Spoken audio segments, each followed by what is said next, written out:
Hello, viewer, and welcome to yet another exciting episode of the Love Bug Show. My name is Charity Gordons, and today in studio we are going to be talking about personal hygiene in a relationship. To take us through that is none other than Mr. DERRICK Boondocks, who is a brand strategist and events manager. Thank you so much, Mr. DERRICK, for finding time to be with us today. You're welcome. Yeah, so today we are talking about personal hygiene. Maybe we can start off by you defining for us what personal hygiene is. Okay, personal hygiene in a layman's language is just the practices that we guys do that keep us, let's say, avoid us from getting diseases.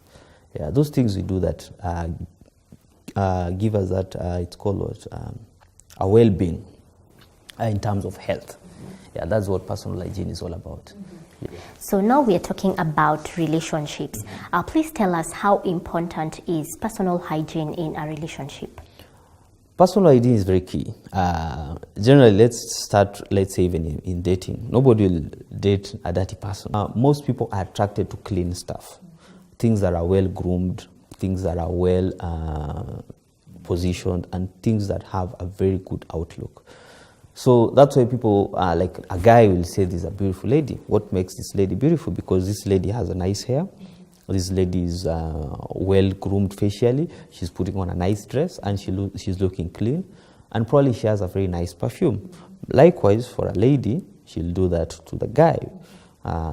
No lady, okay, very few ladies will like a guy who has very ragged hair, not well kempt. This guy is having a very dirty cloth or something, and is smelly.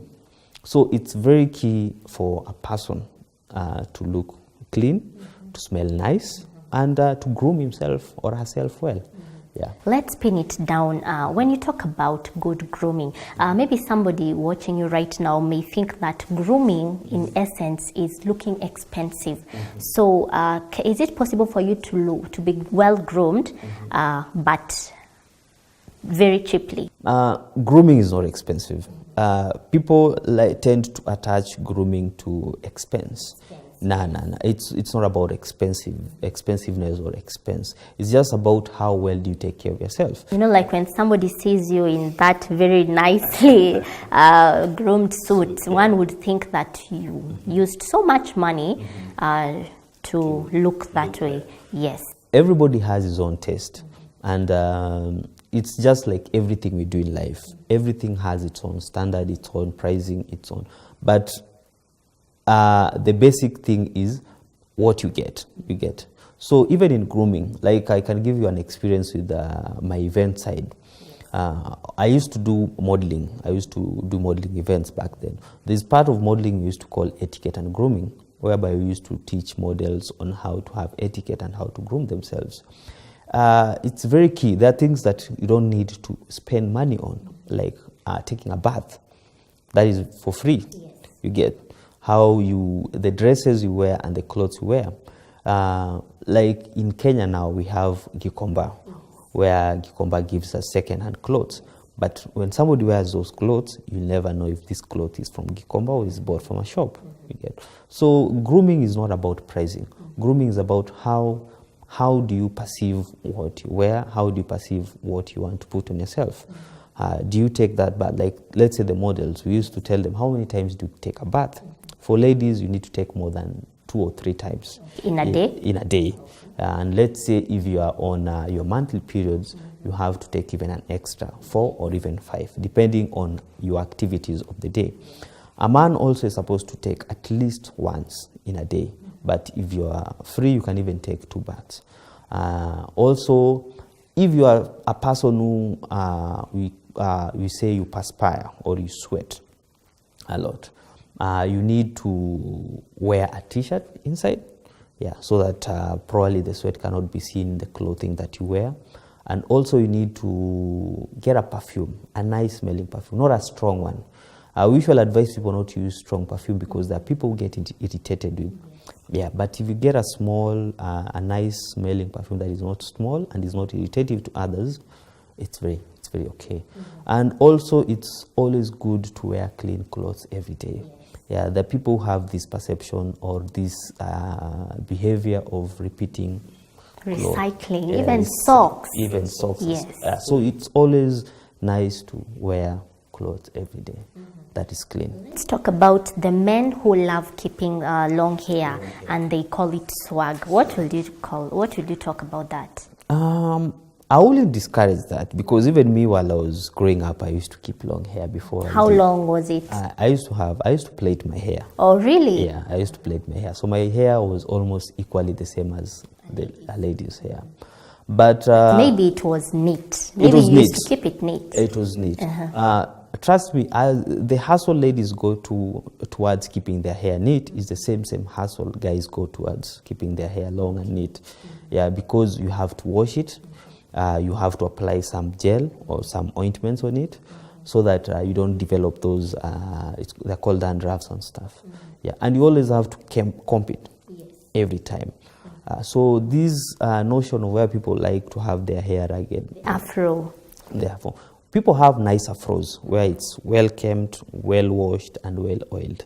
That is, I wouldn't discourage somebody to do that. But so long as you comb it well, you wash it, and you put some very nice gel on it, it's good.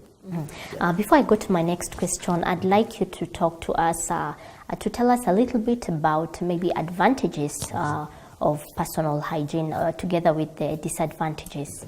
Yes. It's very simple. If you are clean, if you're smelling nice, and if you're looking good, it's good for you, your presentation, first of all. If you're a businessman or if you're working in a workplace, it gives you a good rapport with your workmates. You can imagine, or you can remember while you were young, people never used to like sitting next to smelly people in class. Yeah, because of the discomfort it used to cause. So if you have that good appeal, smell, look, and everything, you'll always be attractive. It's like a shiny thing. It's like a shiny car, or it's like a nice car. People will always be attracted to it. So when you're looking good, you have nice hygiene, you'll always create this good appeal to the people you interact with. But vice versa, if you're smelling, if you're not clean, if you're not kempt, it's not even good for your work environment. You cannot go and, let's say you're working on a market environment where you're doing marketing and you want to sell a product to somebody while you're not looking good. Somebody will try and compare that product to you, and somebody will not accept it. If it's your own business, nobody can come to your business. Let's say you are working in an hotelier business. Somebody will not work in your restaurant if you're that, because of the perception. The perception, yeah. People will ask themselves, like, this person looking like this, how is the kitchen? How is probably the toilet you get? So it's very key that we present ourselves looking okay, yeah, so that we don't sell the wrong perception to people about ourselves. They say that you should dress like you want to be addressed. That's the thing. Yes. And it's a lie that you could have taken a bath, but you wear dirty clothes and you expect to be clean.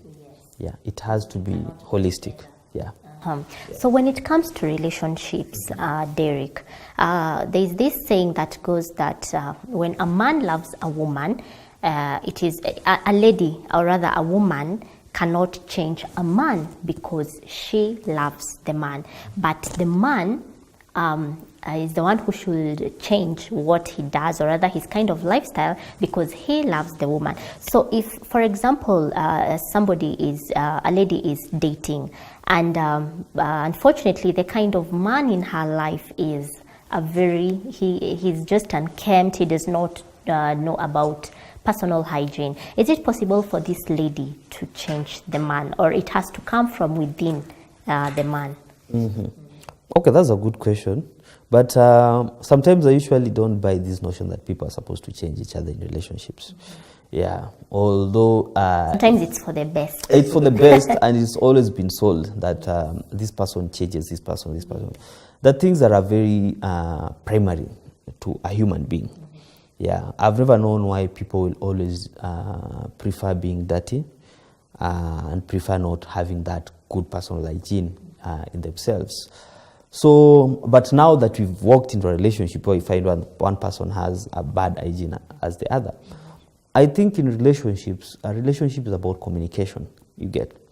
So as much as you expect this person to change the other, these people need to communicate, and these people need to have this aspect of knowing where good hygiene and how important is it for a relationship. Remember, bad hygiene is not good, is not healthy, because it has a lot of ills, probably diseases you get.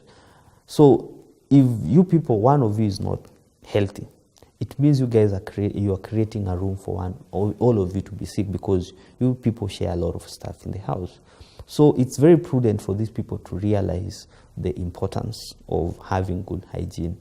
As much as you'll expect that this person will have to change the other one, it's just upon the person who is not hygienic to take upon himself or herself to realize that it's important for you to bring a very good hygiene to sanitize this relationship and to avoid anything that can happen. So in a relationship, who is there supposed to be one who is supposed to be clean than the other person? Is it supposed to be the man or the woman? Okay, I don't know how you can rate that this person is supposed to be clean than the other, but because you guys are in a union, and nowadays people say relationships about give and take, it's not about kind of measuring who is cleaner than the other one, but it's about upholding these principles of hygiene. If you see your other spouse is not cleaner or is not putting things that are not okay to you, you have just to tell him, like, okay, these are the standards you guys need to do and stuff. But we cannot say that the husband needs to be clean than the wife now. We cannot say, because it's like we'll be advocating that one spouse needs to be cleaner than the other now. It's just supposed to be even. Both of them. Both of them. Lovely, lovely. We are talking about personal hygiene in a relationship, and taking us through that is Mr. DERRICK Boondocks, who is a brand strategist and events manager. We're going to go on a short commercial break, but keep it Champions TV. We'll be right back.